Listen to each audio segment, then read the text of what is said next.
Pomaže Darwin, drage moji. Da bi počeo da pričam malo o Artemisu 2, moram da se vratim na njegovog prethodnika Falcona.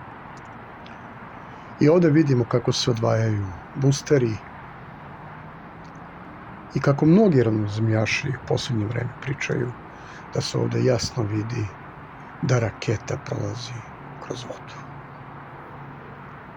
Gledajući sada osporavanje leta rakete Artemis 2 u svemir, mnogo su se spominjali ti nebeski svodovi i razdvajanje vode od voda.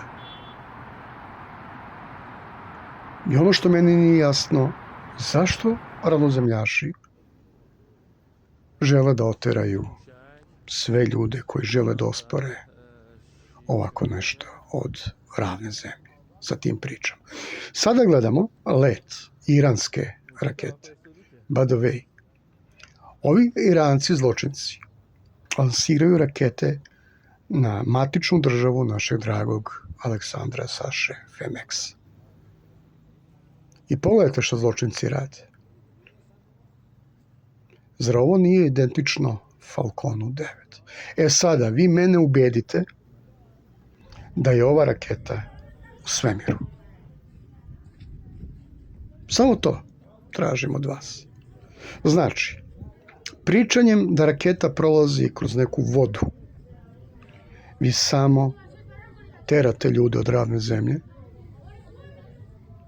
i govorite da te rakete stvarno mogu da lete više od 40.000 metara od ravne zemlje. Mnogi misle da je ovo stvarno i da su ovo prvi snimci zemlje i svemira, ali pogledajte datum, 1. april 1960. godine. A šta se desilo 66 godina kasnije? Ovi hollywoodski glumci su ponovo napravili prvoaprilsku šalu. I pogledajte sad ovo lansiranje usporedno snimkom. Da, mnogi su ravnozemljaši već ovo objavili, ali ja imam potrebu da ponovim. Jer šta će korpa od dizalice na samoj vastrenoj rampi? Su oni normalni? Ko još može da poveruje da se ovo stvarno desilo? Znači, vidjeli smo da raketa nestaje u sred leta. Ovo je amaterski snimak i ja najviše volim takve snimke jer nisu montirani. Ovdje što je sporno, što bi ja mogao da uradim kritiku, jeste što ruka nije bila stabilna, ali vidi se da raketa, navodna raketa, nestaje. Znači, ko je trik u pitanju, ja ne znam, ali ovo nije otišlo u svemir. I verovatno ste svi već vidjeli ovaj nestanak aviona iznad lansirne rampe. Kako to objasniti? Nego da je neka montaža u pitanju. Šta smo još mogli da vidimo? Mogli smo da vidimo ovo. I za to ima opravdanja, jel? Ali kako je opravdanje da je mesec toliko mali? A pogledajte snimak zemlje ovaj dole. I uporedite ga sa snimkom zemlje.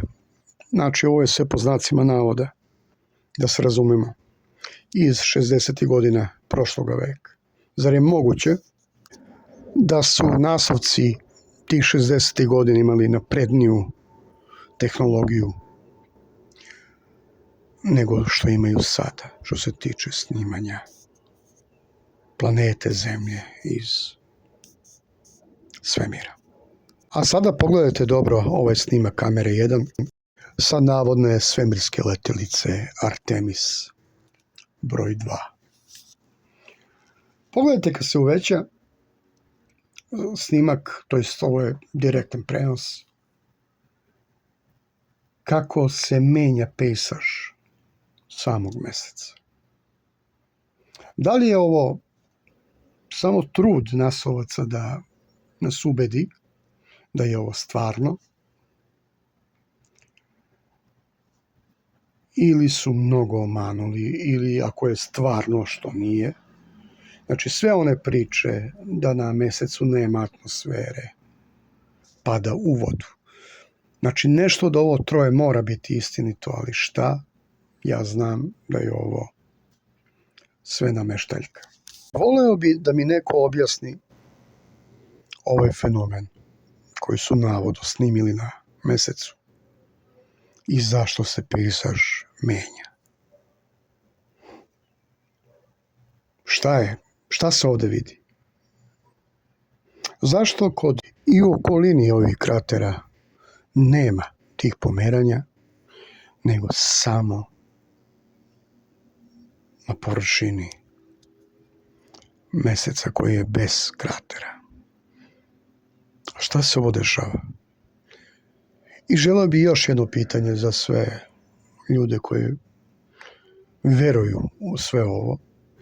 Gde su ti ogromni okeani za koje NASA tvrdi da postoje na mesecu? Ja sam baš dosta pratio sve ovo i ja vodu nisam video na mesecu. I zaključak, ovo je neuspela prvoaprilska šala. Prijatno.